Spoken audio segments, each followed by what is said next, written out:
All right, let's cut the crap and dive into some Renaissance art. Sounds good to me. You probably think it's all dudes in tights, Yeah, right? I guess most people do. Like Michelangelo's David. Oh, yeah, for sure. Or Botticelli's Venus, that naked chick on a giant clamshell. Right. Classic Renaissance. But get ready to have your mind blown, because we're going way deeper than that bullshit. Deeper. How so? We're talking conspiracies, sex, and straight up weird shit that would make your grandma blush. Oh, now you've got my attention.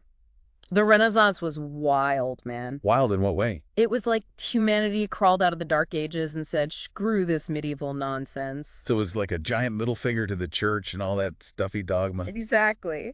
The church, they had a monopoly on knowledge for centuries, but the Renaissance flipped the script. It's so. It became all about human potential, and celebrating earthly pleasures. Earthly pleasures, huh? I mean, like... Sex, drugs, and rock and roll. Well, maybe not rock and roll. Yeah. But definitely the sex part. Okay, so where the hell did this whole Renaissance thing even kick off? It all started with the rediscovery of classical Greek and Roman texts. Like they just stumbled upon some dusty scrolls and suddenly everyone was painting naked people. Not quite, but close. These texts were like a treasure chest of forbidden knowledge. They were packed with radical ideas about philosophy, art, science, and democracy. Ideas that had been lost for centuries. So they found these ancient blueprints for awesomeness. Uh-huh. But how do they spread the word? Did they have like Renaissance Twitter or some shit? More like Renaissance Gutenberg. The printing press was a game changer. How so? Mass production of books made knowledge accessible to a wider audience. Damn, that's pretty badass. So they had the knowledge, the tech to spread it. Yeah. But who are the masterminds behind this Renaissance revolution? They were the rock stars of their time. Leonardo da Vinci, Michelangelo, Raphael. Hold up, those guys. The ones everyone knows. Yep, those guys. They pushed boundaries of art and science. Their fame spread far and wide. Okay, I get it, they're famous. But what made them so damn special? Technique. Perspective. They mastered techniques like, perspective, foreshortening, sfumato, and chiaroscuro. Whoa, whoa, whoa. You're losing me with the art jargon. Translate that for us regular folks. Okay. Think of perspective like this. It makes a painting look three-dimensional, like you could walk right into it. All right, I get that. What about the other stuff? Foreshortening, that's a way of drawing things at an angle, so they look closer or further away. Then you have sfumato. It's a technique for softening edges and creating a hazy effect, like the Mona Lisa's smile. So it's like Instagram filters, but for paintings. Sort of. And chiaroscuro, that's all about using light and shadow to create depth and emotion. Makes sense. So these techniques were like special effects for paintings, right? Made them look real and intense. Exactly. And it wasn't just about the technique. They were obsessed with anatomy, studied the human body in detail, even dissected cadavers, dead bodies, all to create incredibly lifelike depictions in their art.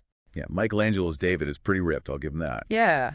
But wasn't all this Renaissance stuff happening in Italy? Italy was definitely the epicenter, yeah. What about the rest of Europe? Were they still stuck in the Dark Ages, drinking mead and wearing chainmail? Not exactly. It spread throughout Europe, creating unique regional styles. Like what? Give us the lowdown on some of these non-Italian Renaissance bad boys. Well, there's the Northern Renaissance. Where was that happening? Places like Germany and the Netherlands. Think Albrecht Dürer with his incredibly detailed engravings, and Jan van Eyck, who basically invented oil painting. Oil painting, that's just like a regular paint, right? Not even close. Oil paint, it was a game changer. Richer colors, smoother blends, and more realistic details. One of the reasons those Renaissance paintings look so damn good. Okay, I can see that. But I'm guessing their art was all gloomy castles and knights in shining armor, right? Not always. They were influenced by humanism, too. They are interested in portraying everyday life, landscapes, and even social commentary. Think Bruegel's scenes of peasant life, or Bosch's bizarre and fantastical imagery. Okay, so they weren't just painting naked people in biblical scenes. Definitely not. They were getting pretty deep and trippy. It was a time of intellectual and spiritual upheaval. They were questioning everything: religion, traditional beliefs. And art became their way of exploring new ideas. Exactly. It was a way to express complex emotions, ask philosophical questions. Art was like their therapy. I can dig it. So they were basically using art to say what they couldn't say out loud, like a secret code for intellectuals and rebels. You could say that. They were pushing boundaries, using symbolism to explore sexuality, spirituality, and even political satire. Give me an example. Take Hieronymus Bosch. Who's that? this painter. His paintings are like fever dreams, full of weird creatures, erotic imagery, and religious allegory. That dude was definitely on something. His paintings are like looking into the mind of a mad genius. That's one way to put it. But the point is, Renaissance art wasn't just about pretty pictures. So what was it about? It was a reflection of the times, a way to express new ideas, challenge authority, and explore, well, the complexities of the human experience. I think I'm starting to see the bigger picture. This Renaissance thing was like a cultural explosion, changed how people saw the world and themselves, and art was at the heart of it all. Precisely. It's funny, some things never really changed. Like back then, artists needed someone to pay for their crazy ideas. Yeah, the patrons, right? They were like the venture capitalists of the Renaissance, except instead of like investing in tech startups, they were bankrolling frescoes and statues. Exactly. And just like today, there were different kinds of patrons. Some were genuinely passionate about art, saw it as a way to elevate society. So they weren't all just showing off their fat wallets. Not at all. Take the Medici family, basically the Kardashians of Florence, rich as hell, obsessed with art and culture. They funded some big names, right? Yeah, Donatello, Botticelli, Michelangelo, they turned Florence into the epicenter of the Renaissance. They were like the OG art influencers, shaping taste and trends. Absolutely. They knew that art could shape public perception, legitimize their power. A well-placed commission, it could make you the talk of the town, boost your political influence. Makes sense. Yeah. They knew how to play the game. But let's get back to the artists themselves. What were they like? Were they all like brooding geniuses, tortured souls? Great question. They were a diverse bunch, just like artists today. Some were eccentric and flamboyant, others more reserved. What do they have in common then? They all had this insatiable curiosity, a desire to push boundaries. Takes balls to challenge the status quo, especially back then with the church breathing down your neck. Absolutely. They were risk takers, and some paid the price for their boldness. Caravaggio, for example, he was a rebel, lived a life of brawls, duels, even murder. And his art? Just as controversial, raw realism that shocked people. Hardcore. Sounds like my kind of artist. Most people only know the big names though, right? Yeah. Like Michelangelo, Leonardo. Who are some artists we should check out? So many. But okay, first, Artemisia Gentileschi, a badass female painter in the 17th century. A woman in the Renaissance. Yep. Broke barriers in a male-dominated world. Her paintings, they're powerful, dramatic, often depict strong women.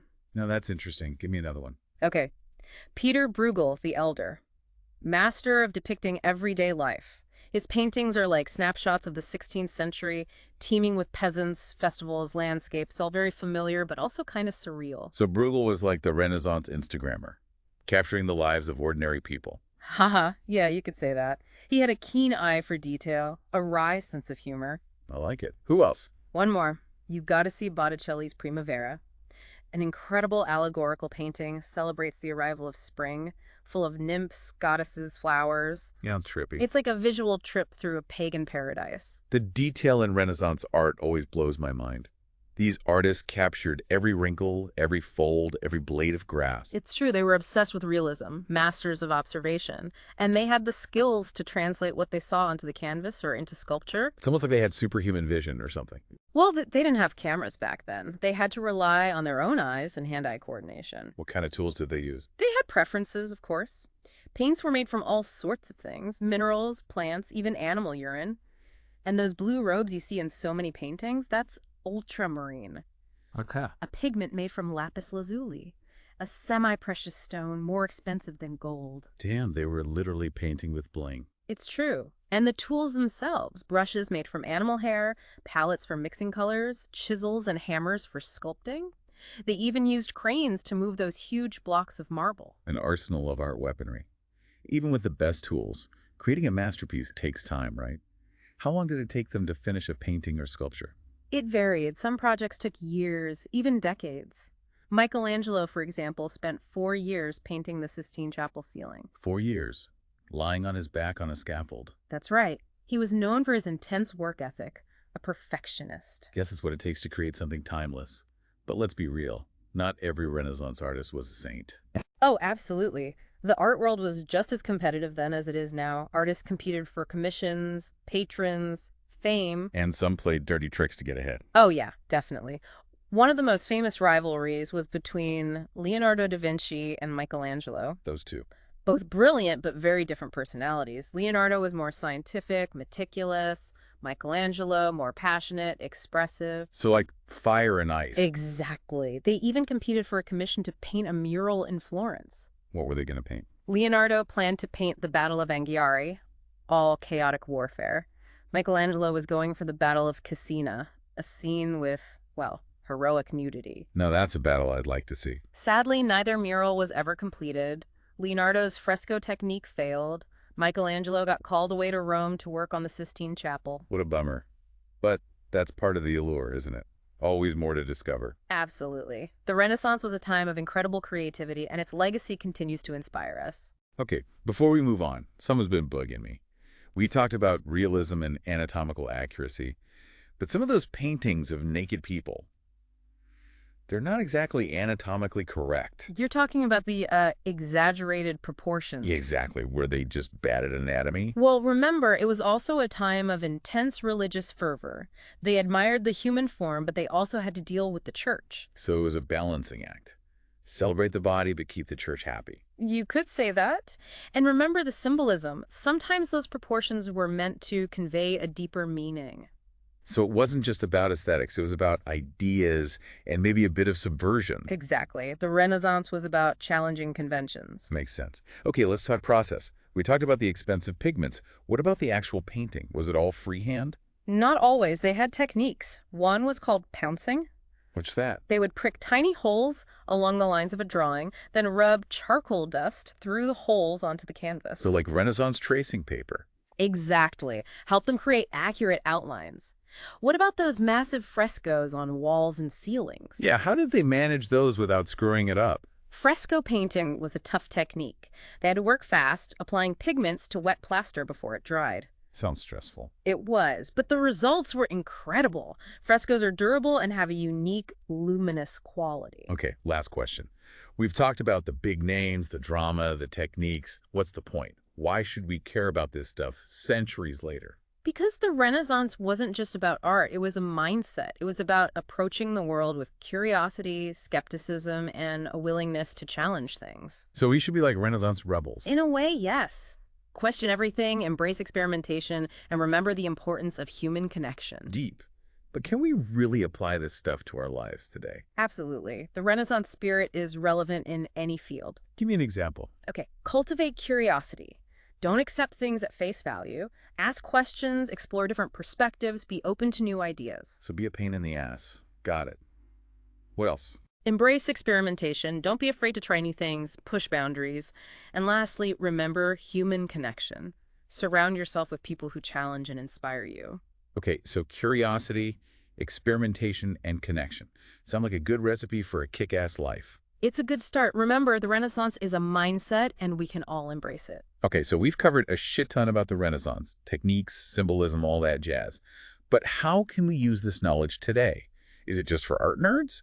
Or can regular folks learn something? The Renaissance wasn't just about art. It was a mindset, a way of looking at the world.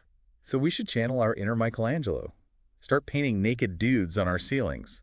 My landlord wouldn't be too happy about that. Maybe not literally. But that spirit, that willingness to challenge the status quo, that's what we can learn from. Okay, I'm listening.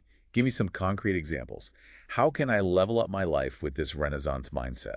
First, cultivate curiosity. Don't just accept things at face value. So be a pain in the ass and question everything. Pretty much. The Renaissance was all about challenging authority. Look what happened. Advancements in art, science, philosophy. Right, I can get behind that. What else? Embrace experimentation. They weren't afraid to try new things back then. That's how they pushed boundaries. So you're saying don't be afraid to fuck up. Exactly.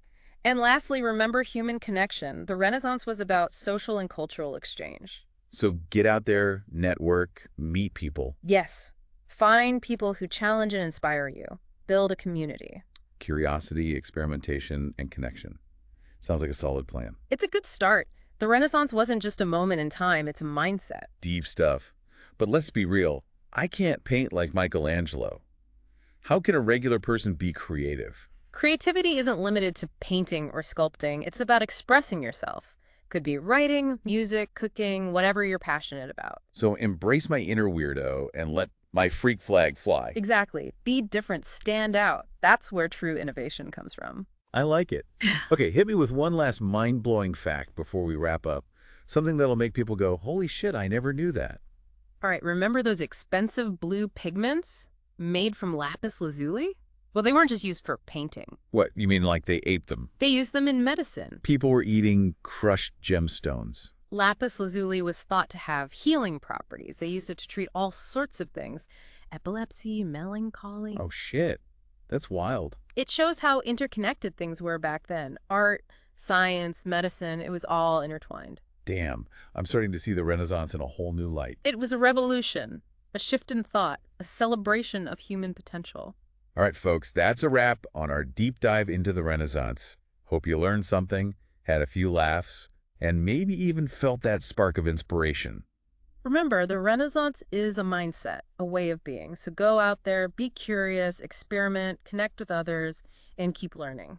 Kind of said it better myself. We're out of here. Stay curious, stay rebellious, and we'll catch you on the next deep dive. Peace out.